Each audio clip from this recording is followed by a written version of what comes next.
बद्दल अतिशय गौरवपूर्ण उद्गार काढले आणि त्यासाठी उदय सामंत मला आता म्हणाले की आता तो हिंदी मधला सिनेमा आहे दादा, आता तो मराठीमध्ये पण आणायचा आहे, मराठीमध्ये पण येतोय आणि त्यांचं उतेकरांच्या बरोबर बोलणं झालंय.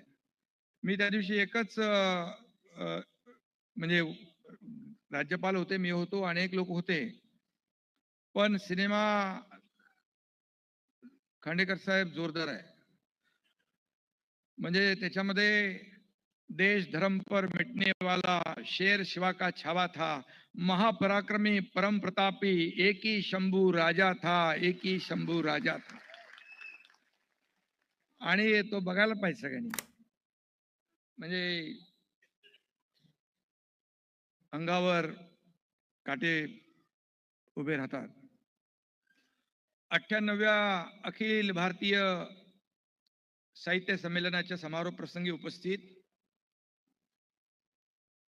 माझे